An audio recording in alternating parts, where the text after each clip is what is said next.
Welcome to the next in our series of events. Our subject today is about brand and culture, and about how to take ownership of your brand and your culture in relatively challenging times. What this isn't going to be about is about how to take control of your brand and culture in COVID and in lockdown. What it is going to be about is about some of the key themes that we would like you to think about after a series of research that we've done for how to do exactly our title here.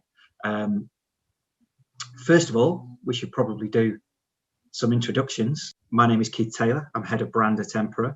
I work with clients across our portfolio and across all kinds of different sectors, helping them really understand how to articulate their story, how to find that value, and then how to take that into campaign and measure and really align their brands with business strategy.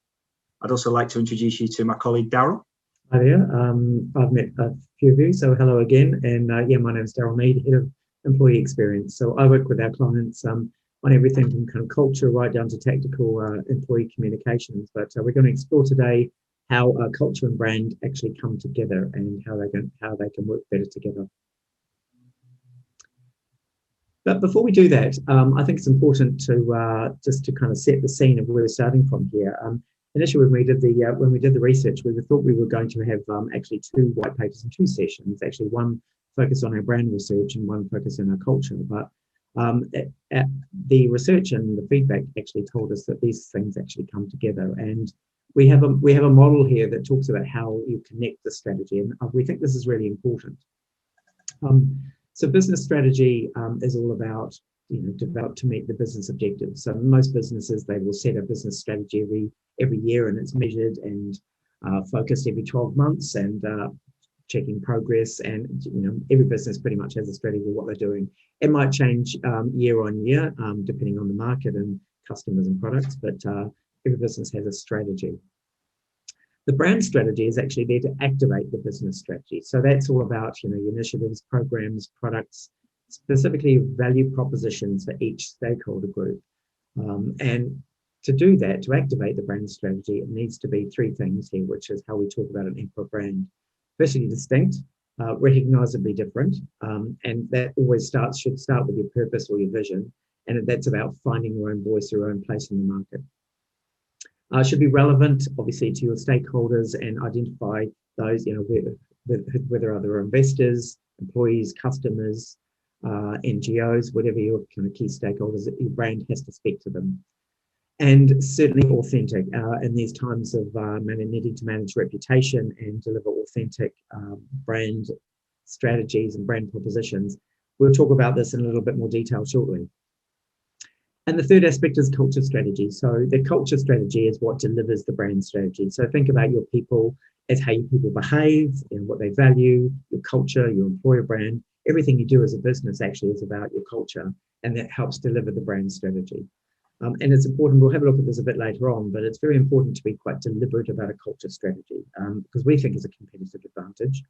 You can replicate a lot of what you do in business from your systems and processes and ways of working, but what your culture is very unique to you. They say that, there's two people in a room, you've got a culture. So understanding what that is, how you can use it, and how you can use it to your advantage to drive your business is what this research is all about.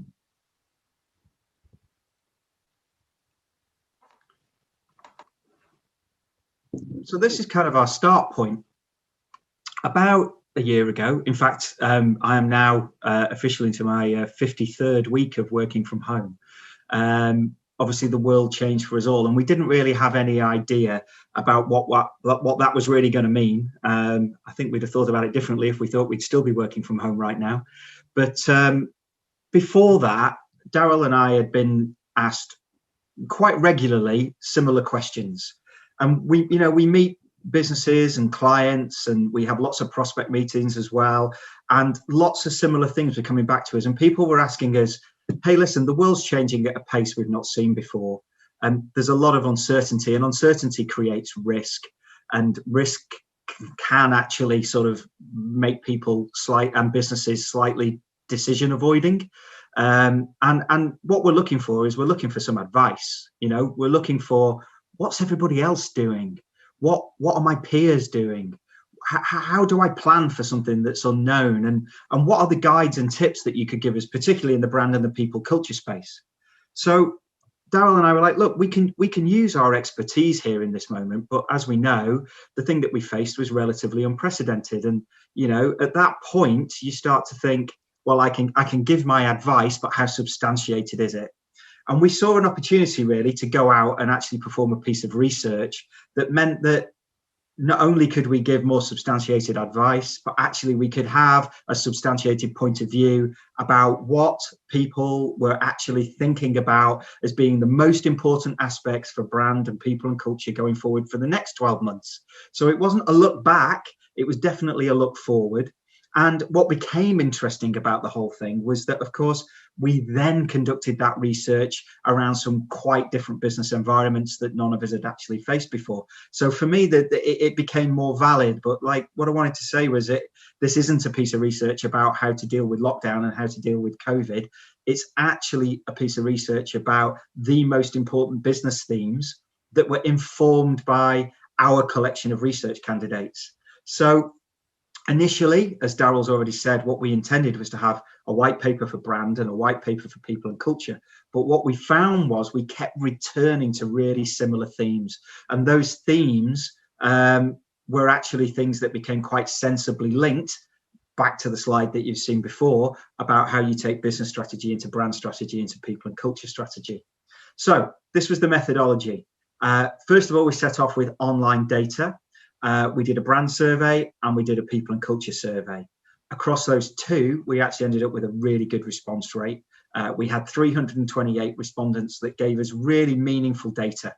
The thing about those respondents was that it could be across any sector. They were mostly UK businesses, but lots of them operated internationally and even globally. But the people that responded to the survey were board level decision makers, and 100% had budget control and where that budget was spent. They were in the brand space and they were in the people and culture space. So what we felt though was that we had decision making in that data capture. What we then did was a piece of analysis that actually allowed us to get some raw statistics and things like that. And again, we did brand analysis and we did people and culture analysis. We took that and we created a series of workshops, focus groups, and we put distinctive groups together where we tested our knowledge from the data. And we also then started to put some hypotheses out there. And I see that there's some people already joined the centre today that were actually in those groups for us. So thank you very much. You will also notice you've not been quoted, but you probably recognise some of the conversations in the white paper that came out. So essentially then what we managed to do was another piece of analysis after the focus groups, and that's at the point when Daryl and I and the team of people that were working on it realised that what we had was some really solid stuff around 6 key themes. Key themes that really varied, to be honest. So we're going to talk through each of those individually. Luckily, you're not going to hear my voice all the time. Daryl's got 3 of them. I've got 3 of them. What we'd like you to do is, we know, because we've done this before internally, that this lasts for about 35-40 minutes if we don't answer any questions as we go through. We have an hour together today. So if you've got some questions, if we're talking about authenticity, for example, which is the first one, please ping those through to Sarah Eklund or to everybody on the group. Sarah's going to monitor those and she's going to keep an eye on time for us as well. So if we get to the end of a section, we'll actually do some questions as we go, rather than you kind of hearing our voices for the next 40 minutes. What we can also do, if there are questions at the end, is return and use our time up at the end just to do a Q&A for you all as well. So yeah, please do send them in as we go, and we'll just try and keep everything to time for you.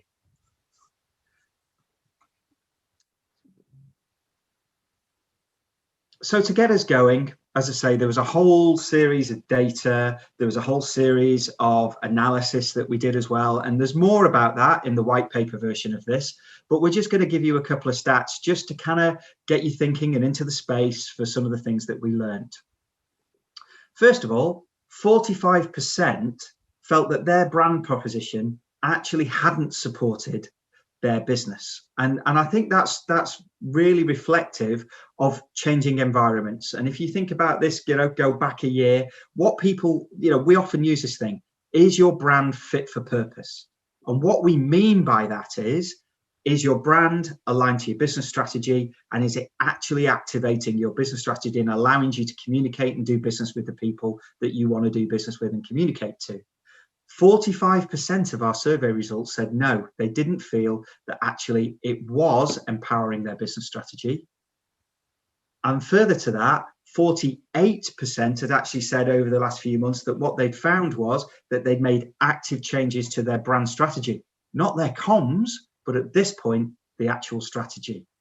And one of the major drivers that they were changing really was to reflect recent challenges around social attitudes and the business environment.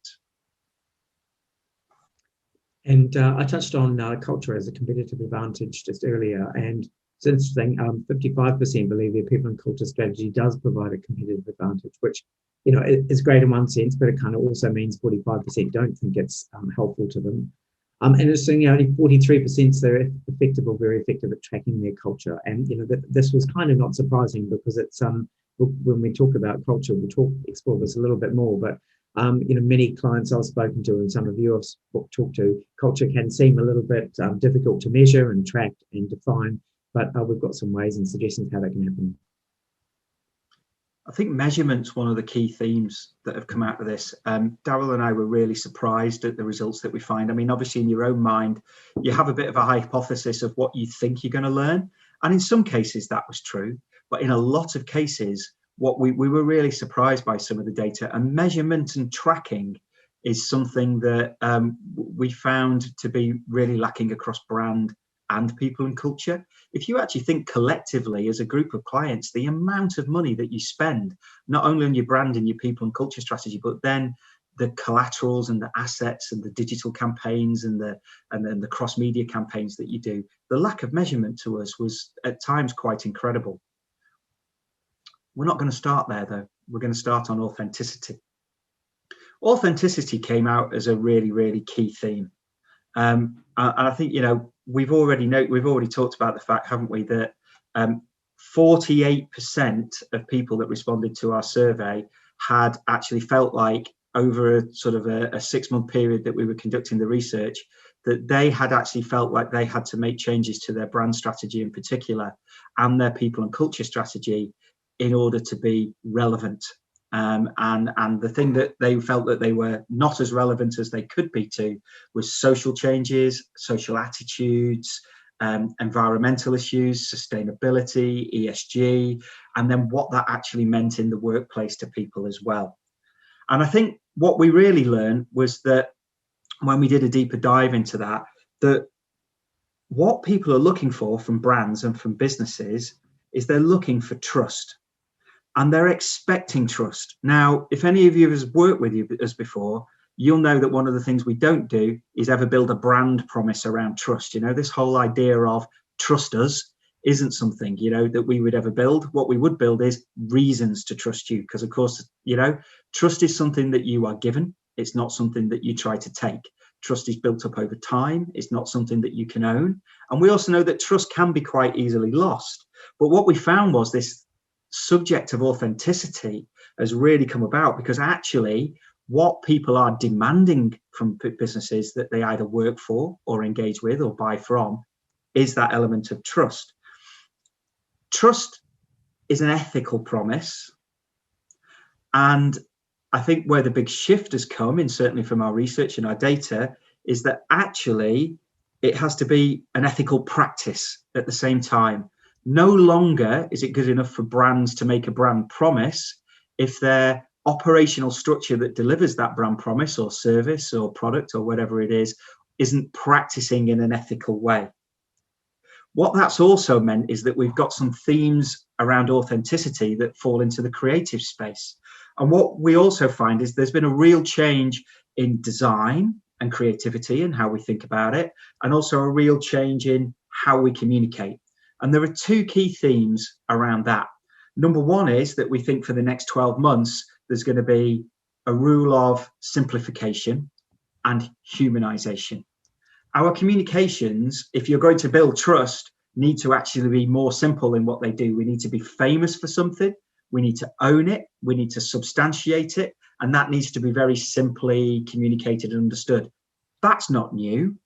What is new, though, is that as we move into more digital communications, that the desire for those communications to be more humanized, and there is that dichotomy of how we, deliver digital communication and experiences, but with a human element. That means that is going to be a little bit different, even if you're in a B2B area. So, two key themes, simplification and humanization. And I think as well, the other thing that we learned about authenticity is authenticity needs to be owned by the DNA of the organization. However, it also needs to move faster, which is, that's a bit of a conundrum in itself. Move faster and be more authentic. So what we tried to do was try and provide some advice around that. So, how do you become more authentic? That's a good question. So we put a bit of a framework around that. Okay. So can you find authenticity from your DNA? You can't make it up. Okay. We talked about that ethical promise and ethical practice. Okay. That's number one around authenticity. Number two, it actually has to be lived from within the organization. Again, it's not something that we can put posters up on walls and say to people, be authentic. It has to be something that comes from the DNA of your organization. Authenticity has to have some targets set against it. Okay. So, make those targets believable and deliverable, but at the same time ambitious, so that actually the organization has something to achieve, as well as not just a performance to hit. And when we found that thing that we shine authentically for within our brand, shine brightly, make it the thing that you're famous for. We've done lots of talk about diversity and inclusion, and that was the last one in our lockdown events. Very much so about your authentic promise for your organization. It has to be for everybody. It has to be inclusive. Yet at the same time, and we will have seen this with lots of communications that have gone over the last 12 months, it is always worth identifying risk around the thing that you want to authentically own. One of the ways of managing that risk is to measure it. And that's all about, again, linked to setting targets, which is the one above it. Measure where you are on your journey, be honest about that, have some authenticity, some integrity about it.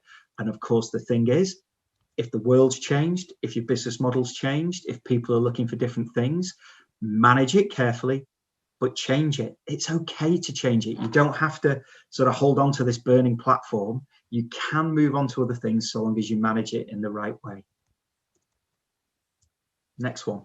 Right. Let's have a look at leadership. Sorry. Well, I guess it's no surprise that increased communications through the pandemic has really brought everyone closer together in organisations, and it's been a real leveler for business. I think internally and externally, particularly internally, the barriers are down. 45% of the survey respondents said the CEO would increase visibility and become an integral part of internal comms. And as someone who has an internal comms background from years back, the CEO was never really front and center, but very much so. The leadership team are leading, communicating, sharing quite a lot more. Leading from the front pretty much. And there's been a lot more open and two-way communications. It's got increasingly casual and personal. People are broadcasting from their homes as we're doing today, and CEOs are leading from their couches with their families. And so it's been a real leveler in terms of, embracing and leaders being part of the business in a regular way.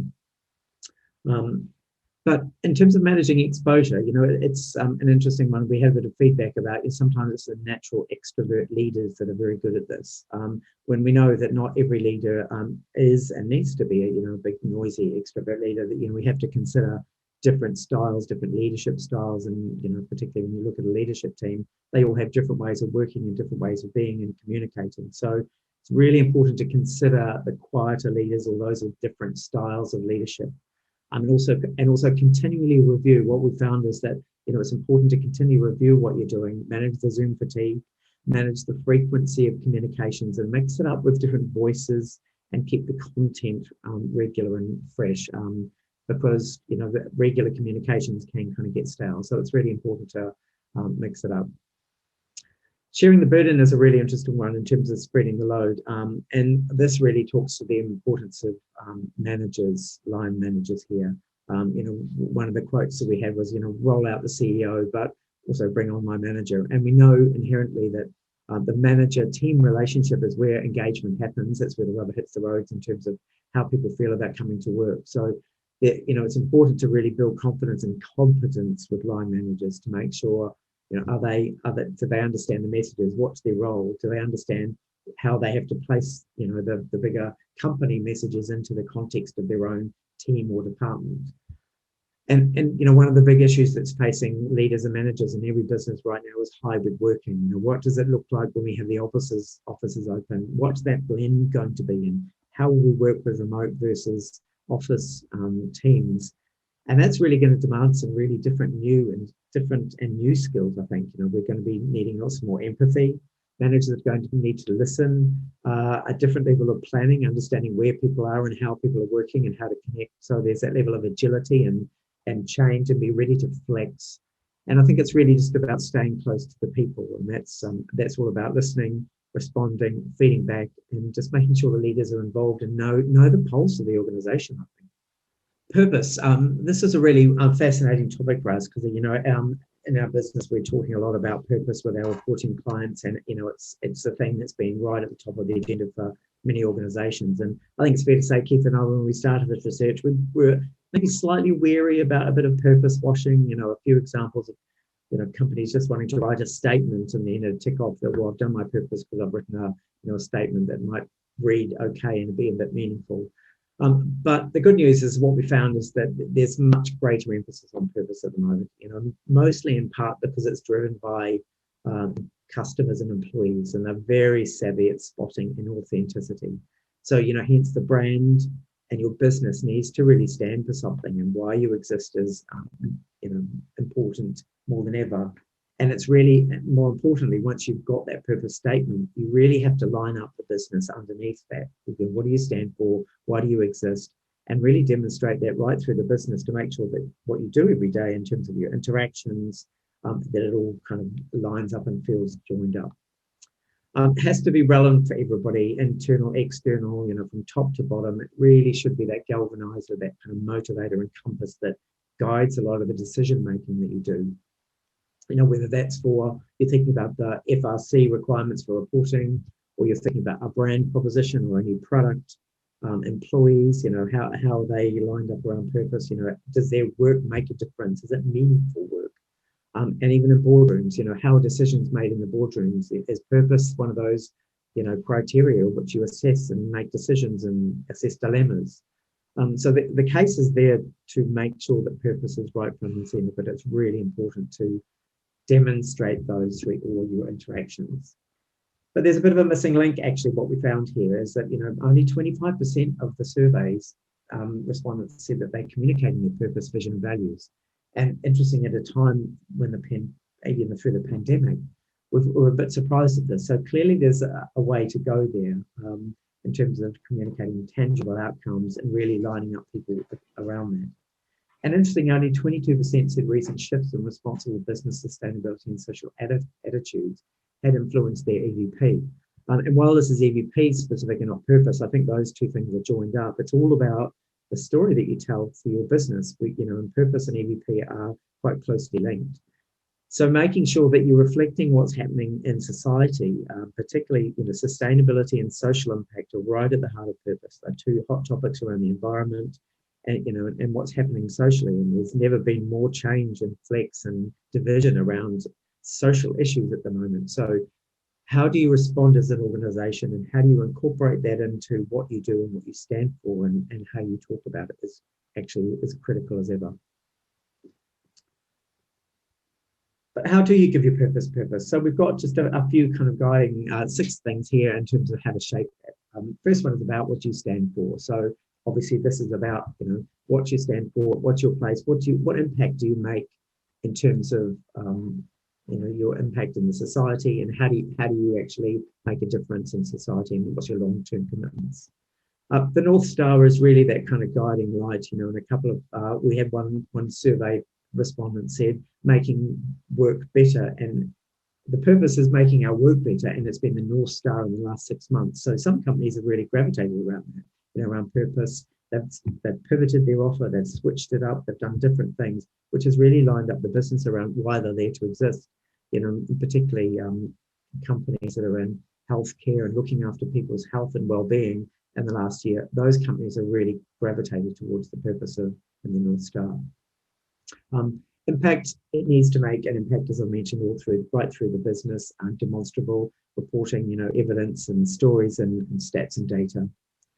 The ambition, it should be a long-term commitment. So purpose is definitely not something that you just kind of do quickly and, you know, put it away in the drawer. It's something that really should form the ambition of your business, and, as I said, come back to regularly through decision making and how you work.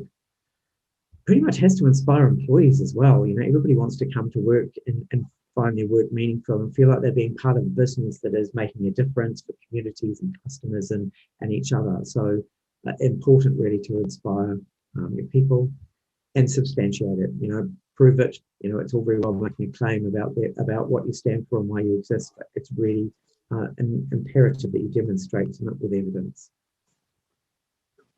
Before we move on to so you're halfway through our research findings so far. Obviously, we've covered authenticity. We've covered the subject of leadership and its role internally and externally. And purpose for us wasn't a surprise as a subject. What was a surprise was how the influence is growing, but perhaps wasn't as great as we expected it to be. What we have developed in our white paper is more detail around these two frameworks that we've kind of taken you through so far as well. Sarah, before we move on to digital and our findings around that, is there anything you want to jump in with? Yes, going back to authenticity. Sure. We've had a few questions around how you actually measure authenticity and any examples of targets that you might set. Okay. One of the things that's really interesting is, and I was thinking about this, I'm not surprised that that's actually weirdly a question, because I'm kind of thinking one of the findings that Daryl and I found, and it ran through everything we were talking about, was how businesses struggle to measure anything really to do with brand or people and culture or effective spending as well. And for me, the result is that each business that we work with and each sector that we work within is fundamentally different. And, you know, if you work with somebody from Emperor, I would always hope, I know that certainly in the brand and the people and culture space we do this, that they will sit down with you and try and work out what success looks like for you. Not just in the project that we're actually doing, but in where is the business trying to go? What are you trying to achieve? How can we actually help you get the business into the space that it needs to be? So it kind of means that the measurables are different. What we are trying to move away from is a feel-good factor. You know, I want to like my campaign, or I you know, essentially the success for me is about the business moving into the space that it wants to be. So, you know, we would look around measurement around people engagement. We would look at measurement around customer engagement. I think there was a real difference that we found in the data and the research around you could have successful brands, but unsuccessful operational businesses at the moment. And vice versa, you could have very unsuccessful operational businesses through no fault of their own, but actually great brands and people engagement. And again, this flips it around. How do you measure this? So it's not avoiding the answer to the question, but what it means is there's going to be a specific set of metrics for each business. But you'll see through the authenticity piece that we did and that framework, and then the purpose piece that we've just done and that framework, that we are trying to identify some of the things that you might look at to measure. Yeah, and the only other thing I'd add on that is that, you know, whenever we're doing work with a client, we will start with insights and intelligence. And one of the key pieces is really to look inside and outside information and find out, well, what are you saying that your purpose, vision, and strategy is, and then compare that with how you're actually presenting it, particularly in the employee space. What's your offer? How do you appear on the outside in terms of your language, your narrative, your story, your photography, your imagery? Does that line up with what you are proposing and your purpose to be? So we do a lot of that kind of measuring to see, actually, is it true? Is it accurate? Is it real? I think for us, purpose washing and what we were afraid of and how we've seen it is, right, I need to make a statement either in my report of accounts or my report on the year, if it's not a listed business. We need a purpose statement. To us, that's not something that's actually bringing it to life. It's perfectly okay, and the research actually suggested this to us as well, to have purpose for the business that you're integrating throughout the business, but actually it's a set of targets, and it's perfectly okay not to be there yet, so long as you've got a clear vision about where we're trying to go to, a clear mission around how we're going to achieve it, and of course purpose comes into that around why are we here and why do we exist. And it's okay to have put measurement in place on that and say we are not there yet, but these are our targets and this is where we're going to. And then back to the point of each of you is going to be very different. Thanks. I have another question around authenticity as well, around how you build it into your value proposition without making it sound clunky. Sure. For me, this is kind of more of a brand question that then moves into the people and culture space. I'll just pop this slide back one. I often say this when we meet a client for the first time, and it's kind of like around where expertise sits. Without doubt, you all know more about your business and how it operates and the sector than we would know. Our role is to help you define that DNA of the business and for it to have value to your audiences, whether they be investors, whether they be customers, whether they be employees or partners or whoever it may be. I don't think I know it's hard to believe, 25 years of doing this job, that we've ever met a client where the answer hasn't already been in the business. And that's what we mean by authenticity. Our role is to really help you understand what that is and then to provide value to your target audiences. But I don't think we've ever gone, hey, here's a great idea. Can you live this? The idea has always been within the business already. And that's the special thing, I think, about discovering brand. It's about not only just putting a pin on a map and saying that's what I want to be famous for, but then utterly substantiating it with that authentic piece. Thank you. And a final question on purpose. How do you maintain the energy and excitement post the initial launch? How do you stop it becoming wallpaper? That's a really good question.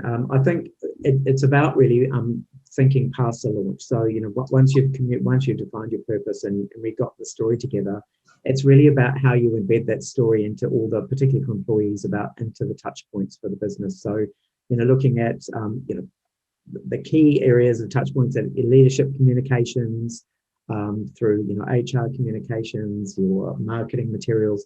Look at all the touch points that employees have. Where do they connect with the business?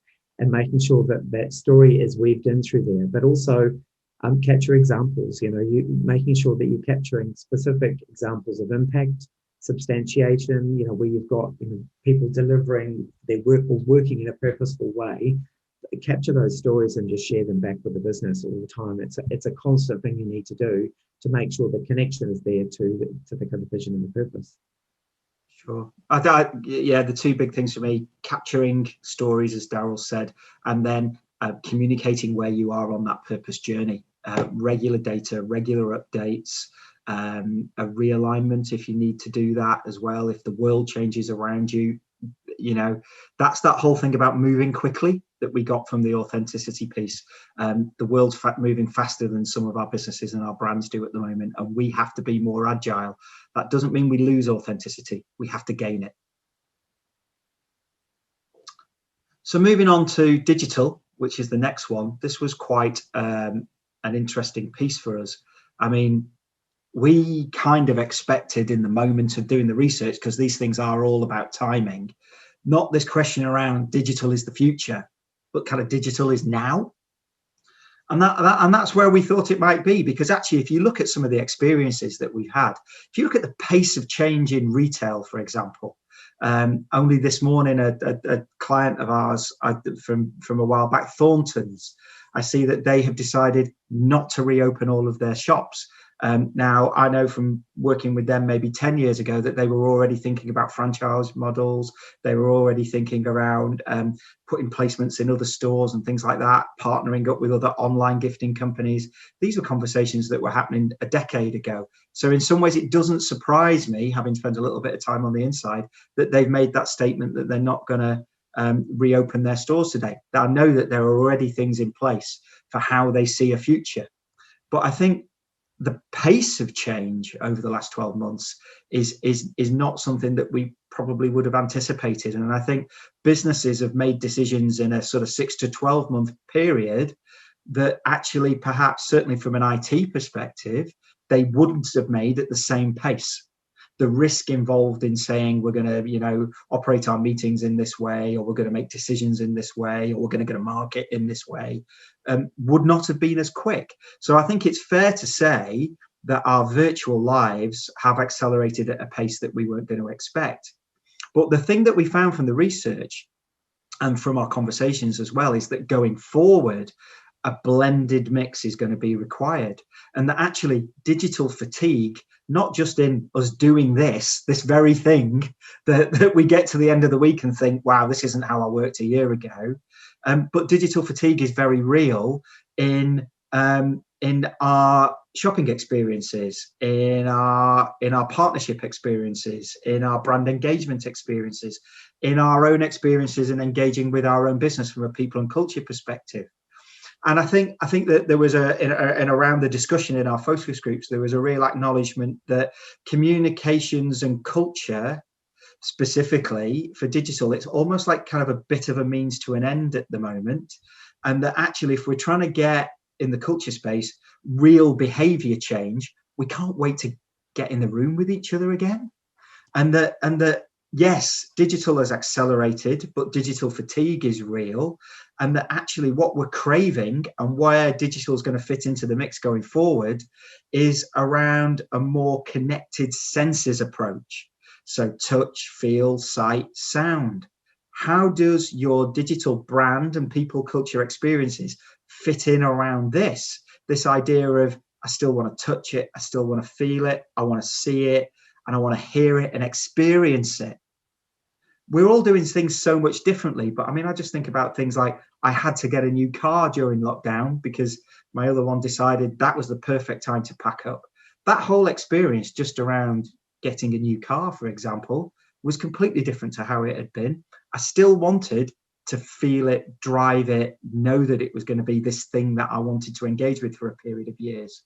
So, one of the things that we realized is that, we're going to have to keep our digital communications meaningful and appropriate. But actually, one of the things we also realized is that the stakes and the reward are higher than perhaps they were before. And actually, where we thought about our digital experiences, hopefully you can see my cursor, is that really we've been in this space. We've been looking at digital, whether it be internally or externally, as a means to an end for communication. But what's happened over the last 12 months is that a lot of our businesses have become a lot more transactional.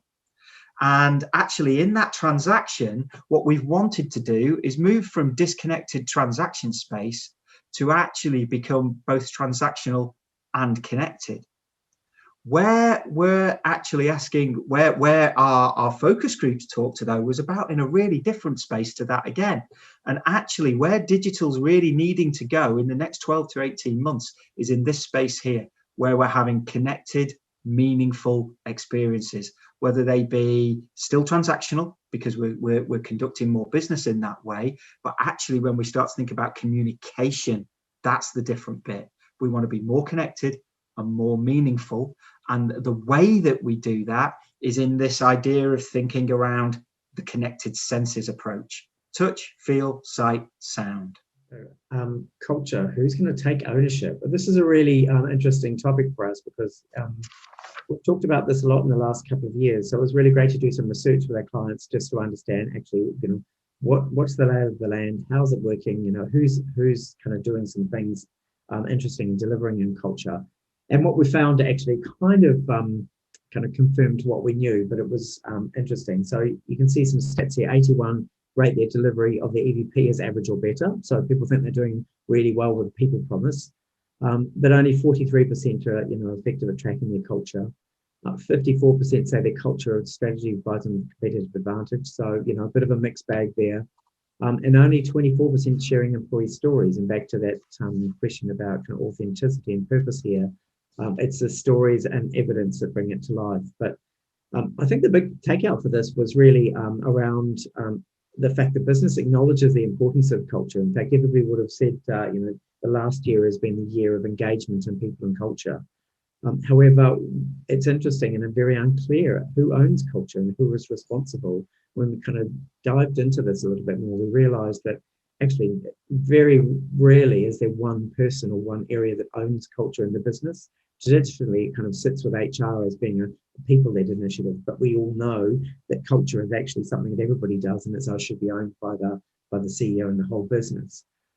And then we'd start saying, well, actually, where's the money? Where's the spend and budget for developing culture? If half of you think it's a competitive advantage, where does the money come from? And nobody has a budget for it. Often that with the budget and the money sits within the individual initiatives, maybe within HR or IT or wherever. So it's still really unclear about, that it is a competitive advantage, and how does it come together as something that really can drive business success and the brand. So we had a look at, when we talk about culture, what is the sum of its parts? What is it all about? But traditionally, culture is perceived as being kind of the social, personal interactions that we have. And when we think about that, we typically think about what happened in the office. We talked about, our culture at work is this, and our thinking is very much around the office. Well, that's changed completely now. So how do we keep that culture, and how do we define and create the right culture when people aren't working together? Or, it might be defined as your people promise. HR programs and, and values are a very important part of culture, an integral part. But that's something that company provides for people. But I think this year, what we've seen is a huge shift in well-being, diversity, new technology, remote working. All those things have come to the front about how you run a business and how you engage people. And it's how you deliver those things that actually defines your culture. So actually, interesting, I think inclusion, diversity, and equality is the area that's likely to drive most culture activity and culture initiatives in the next 1 to 2 years. So building a culture where people can belong and feel that they are part of a business no matter where they work. And you do that through conversation, you do that through involvement of people, through representation, listening, and take the pulse of the business regularly. And I know we're doing it at Emperor, but I notice a lot of companies are stepping up their pulse checks, stepping up focus groups, stepping up, engagement, really understanding and listening to people on the ground. And I think it's really important that culture and strategy are best friends still. It needs focus, a culture voice at the top of the table. It's important to have somebody that leads it and champions it. Often in the great companies that do it well, it's the CEO that leads that. But the top table, the C-suite needs ownership. It's got the potential to be a game changer still, but it needs to be a lot more deliberate in how companies approach it. It was one of our incredible things, wasn't it, Daryl, about the divergence between the two surveys that we did. Culture was identified as being one of the most successful factors in any business across all of our sectors, across all of our decision makers, across all of the people that were looking after budget. And then when it was then later and we dived deeper, not just into the data, but into conversations, how much are you spending on culture? How are you measuring it? How do you know that your culture is working for the business? There was a real disconnect there. That was one of those fascinating things. So what we've tried to do is actually in our white paper talk about that and start to look at, if you acknowledge that it's one of the most important things, so the success of the business, how can you make it work harder for you? How can you measure it? How can you put some things in place that mean that strategically it's aligned? I'll do this last section and then we can come to a Q&A, just open up the floor to people. The last question, the big theme on everybody's minds really was, hey, listen, what's everybody else spending? How are they spending it? How do I actually start to plan for something that's relatively unknown? Do I reduce spend, hold spend, increase spend? And of course, you know, looking across the variance of the sectors that we did, it meant that everybody was different again. So it wasn't really a question about how much should I spend. It was more a question about when do I spend and how do I spend? Do I hold? Do I increase? And one of the things that we found from the survey was actually sort of like quite fascinating. Only 30% of people said they were planning to reduce spend. And that actually 44 were building on from the culture thing, actually about to say that they were planning to spend more in the culture space because of what they've learned in the last 12 months and the impact that it can have. 50% were moving into measurement, particularly on social media, but that's not appropriate for everybody. What we did end up with quite a lot of discussion around is that budgeting, depending on your business, is actually going to be more of an art form. And actually, measurement, again, we're going to come back to that word, is going to be one of the key drivers for how we budget. The second part of the question is, and how do we measure our own success? Okay, so this isn't, I think traditionally, a lot of people have been, I have a budget and that is my spend. Whereas now the way we're starting to think about budgeting it is a much more mature behavior around, I have a budget, how am I measuring its success in either the brand or the people and culture space? And of course, there's a couple of ways of looking at budgeting. One is, do you spend 60% of your budget as a rough figure on brand awareness and then 40% to drive active sales? Or do you flip that around and it's 60% to drive active sales and 40% on consistent brand awareness? But I think that's quite an interesting model for any business to actually think about. I think one of the things we acknowledged from what we learned was that it was a real rise in short-termism. Okay, there was different approaches to different sectors, different product groups, but actually there has been a little bit of trigger happy spending over the last 12 to 18 months, and there was a real acknowledgement around the conversation that that's not practical going forward. We can't. This is where we lose our authenticity, for example, around our communications. Knowing that our brand is fit for purpose, knowing that we can hold our strategic line and that we can communicate around the core brand values authentically, that's absolutely fine.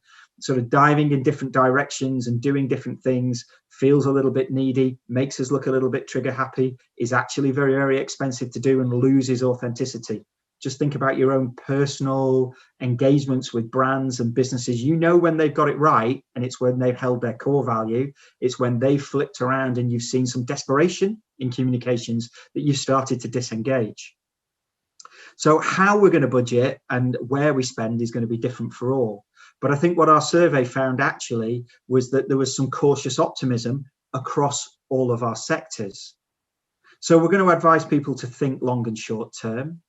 We're going to advise people to get ahead. So plan your budgeting proactively.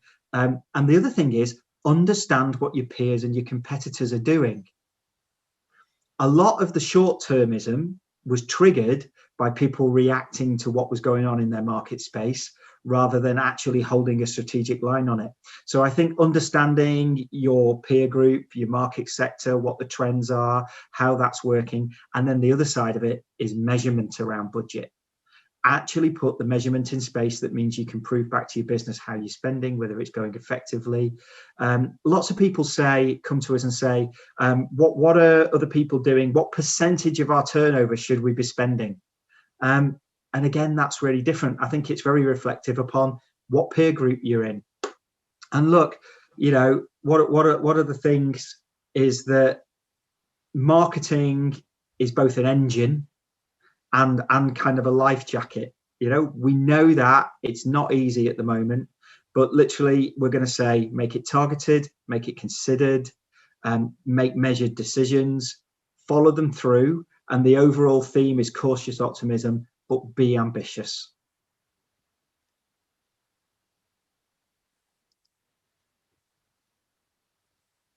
So we tried to put a framework around it for you. Consider confidence, go long, get ahead, measure, and make sure that you understand that both from a brand and a people and culture perspective, this is the engine. Fuel it. So these were our major findings. We've got a full white paper. It goes into quite a bit more detail than Daryl and I have done today. We've just broken down those 6 key areas. What we'd like to do is Sarah and the team will send you a link at the end of this. So first of all, thank you for attending and thank you for your time and attention, not just to Daryl and I, but also to Emperor in this whole series that we're doing. So you'll get sent a link and then you'll be able to download the white paper as well. And it'll identify a bit more detail around these 6 key themes to think about for your business in the brand space and the people and culture space for the year ahead. If you would like to talk to either of us, we'd love to do that. Thank you, everybody. Thank you for listening. Thank you for your time. And like I say, if you would like to take this offline and talk to either of us, we would absolutely love to hear from you. Take care, stay safe, and hopefully we'll see you soon.